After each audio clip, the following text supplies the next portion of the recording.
آج ہم جس حقیقی اور انتہائی جذباتی واقعے کا تجزیہ کرنے جا رہے ہیں وہ سیدھا دلوں سے جڑا ہے۔ ہم دیکھیں گے کہ کیسے محبت میں اٹھائے گئے اچانک اور جلد باز قدم صدیوں جیسی تکلیف دے سکتے ہیں، اور انہیں ٹھیک کرنے کے لیے کس قدر عظیم جذباتی پختگی کی ضرورت ہوتی ہے۔ یہ تجزیہ جذبات کی گرمی سے شروع ہو کر سمجھداری کی ٹھنڈک تک جاتا ہے، ایک ایسا سفر جو انسانی دل کی سب سے گہری آزمائش کو بالکل بے نقاب کر دیتا ہے۔ تو کیا ہوتا ہے جب محبت میں جلد بازی صبر پر مکمل حاوی ہو جائے؟ چلیے اس سوچ میں ڈال دینے والے سوال کی تھوڑی گہرائی میں اترتے ہیں۔ ہم علی اور ثنا کی کہانی کا مطالعہ کریں گے۔ یہ دونوں ایک چھوٹے سے گاؤں میں رہتے تھے اور ایک دوسرے سے بے انتہا محبت کرتے تھے، لیکن مسئلہ یہ تھا کہ ان کے خاندان اس رشتے کے بالکل سخت خلاف تھے۔ یہ وہ مقام ہے جہاں خوف اور محبت مل کر انسان کی آنکھوں پر پٹی باندھ دیتے ہیں اور صبر کا دامن ہاتھ سے بالکل چھوٹ جاتا ہے۔ جب وقت کم محسوس ہو رہا ہو اور خوف بڑھ جائے نا، تو بس فوری نتیجہ چاہیے ہوتا ہے، چاہے اس کی قیمت کچھ بھی ہو۔ اس خوف کا سامنا کرتے ہوئے کہ اگر مزید انتظار کیا تو شاید راستے ہمیشہ کے لیے الگ ہو جائیں گے۔ خیر، علی نے ایک رات اپنی ساری ہمت جمع کی۔ اس رات کے گہرے سناٹے میں اچانک ایک جلد بازی پر مبنی فیصلہ کیا اور ثنا کو اپنے ساتھ شہر لے گیا۔ یہ کوئی عام رات نہیں تھی، بالکل نہیں۔ اس ایک رات کی تاریکی نے ان کی زندگیوں کا رخ موڑ دیا۔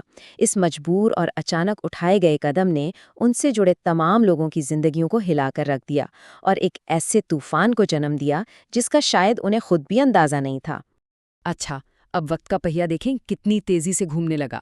رات کے اندھیرے میں کیے گئے اس فیصلے نے صبر کو بالکل کچل کر رکھ دیا۔ چند ہی گھنٹوں میں حالات اس تیزی سے بدلے کہ ان کی زندگیاں ایسی بدلی جیسے صدیوں کا فاصلہ طے ہو گیا ہو۔ رات کی خاموشی، وہاں سے لے کر اگلی صبح کے انکشاف، اور پھر شہر میں شادی تک کا سفر، یہ سب کچھ اتنی جلدی ہوا کہ کسی کو سوچنے یا سمجھنے کا وقت ہی نہیں ملا۔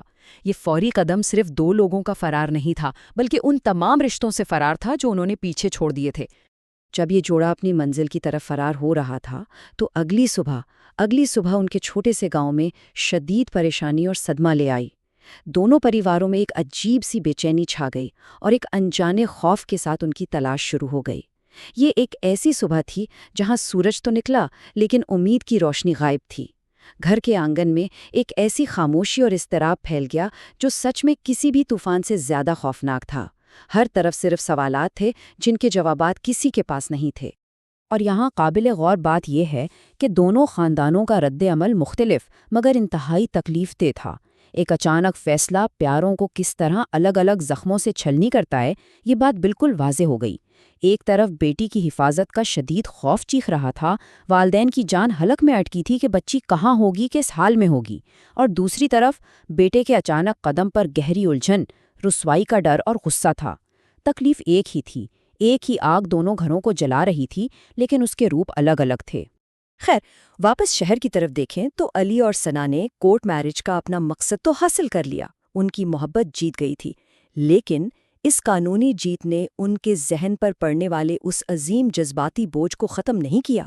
اصل میں اپنی جیت کے ان لمحات میں بھی اپنے پیچھے چھوڑے گئے آنسو اور والدین کی تڑپ انہیں چین سے رہنے نہیں دے رہی تھی۔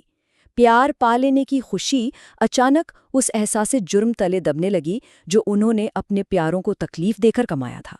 یہیں سے اس جوڑے کی ذہنی نشوونما اور جذباتی پختگی کا اصل امتحان شروع ہوتا ہے۔ یہ ایک مجبور فرار سے لے کر نتائج کا سامنا کرنے کے درمیان ایک بہت بڑا جذباتی بدلاؤ تھا۔ یہ سفر صرف دو شہروں کے درمیان کا نہیں رہا، بلکہ ناسمجھی سے نکل کر اپنی غلطی کی ذمہ داری اٹھانے کا سفر بن گیا۔ انہیں احساس ہونے لگا تھا کہ دیکھیں، سچی محبت صرف حاصل کر لینے کا نام نہیں ہے، بلکہ ان رشتوں کا احترام کرنے کا بھی نام ہے جو ہمیں وجود بخشتے ہیں۔ تو ایک ساتھ اس بھاری احساس جرم کو برداشت کرنے کے چند ہی دنوں بعد علی اور ثنا نے واپس گاؤں جانے اور حالات کا سامنا کرنے کا انتہائی مشکل لیکن سمجھداری کا فیصلہ کیا۔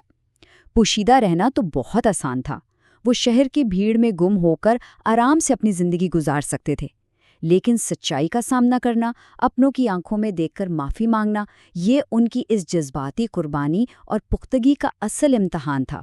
یہ فیصلہ دراصل ان کی روح کی آواز تھا۔ ظاہر ہے واپس آنے سے سب کچھ فوراً جادو کی طرح ٹھیک تھوڑی ہو گیا۔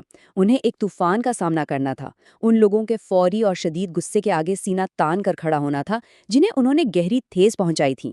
اصل ہمت بھاگنا نہیں ہوتا، بلکہ اپنی غلطی کی آگ میں خود جلنا ہوتا ہے۔ اس غصے، اس ناراضگی اور اس ناامیدی کو سہنا جو ان کے اپنے ہی والدین اور رشتہ داروں کی آنکھوں سے جھلک رہی تھی، واقعی یہ ان کے فیصلے کا سب سے مشکل حصہ تھا۔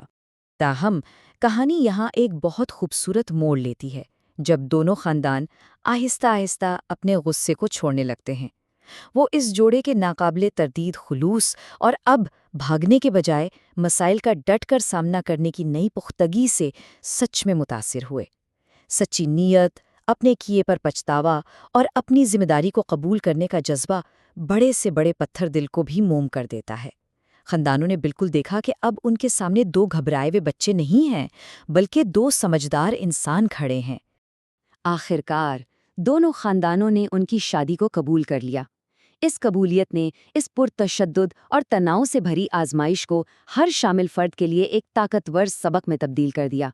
ایک ایسا سبق جو بتاتا ہے کہ آپس کی رنجشیں وقتی ہوتی ہیں، لیکن رشتے اور محبت اگر سچی ہوں اور اس میں احترام شامل ہو تو اپنا راستہ بنا ہی لیتی ہیں۔ طوفان کے بعد کا یہ سکون دونوں خاندانوں اور اس جوڑے کے لیے ایک بالکل نئی شروعات لے کر آیا۔ ان تمام واقعات کا نچوڑ ہمیں ایک ہمیشہ یاد رہنے والی حقیقت کی طرف لے جاتا ہے۔ جہاں جذبات طاقتور ہوتے ہیں، وہیں سوچ سمجھ کر کی گئی بات چیت اس غیر ضروری تکلیف سے بچاتی ہے جو اچانک اور جلد بازی میں اٹھائے گئے قدم پیچھے چھوڑ جاتے ہیں۔ پختگی اصل میں یہی ہے کہ غلطی ہونے کے باوجود اسے ٹھیک کرنے کی ہمت کی جائے اور بھاگنے کے بجائے رشتوں کو جوڑنے کی کوشش کی جائے۔ اس تجزیے کے آخر میں ایک انتہائی گہرا سوال پیدا ہوتا ہے، سچی محبت کے لیے لڑنے اور خاندانوں کو جوڑے رکھنے والے رشتوں کو برقرار رکھنے کے درمیان آخر توازن کہاں ہے؟ یہ واقعہ سچی محبت اور پیاروں کے قرض کے درمیان موجود اس نازک اور اکثر مشکل راستے کو اجاگر کرتا ہے۔ یہ وہی نازک راستہ ہے جہاں جذباتی پختگی یہ طے کرتی ہے کہ انسان صرف اپنی چاہت کے لیے جیتا ہے یا ان سب کے لیے بھی جو اس سے محبت کرتے ہیں۔ سوچنے کی بات ہے نا؟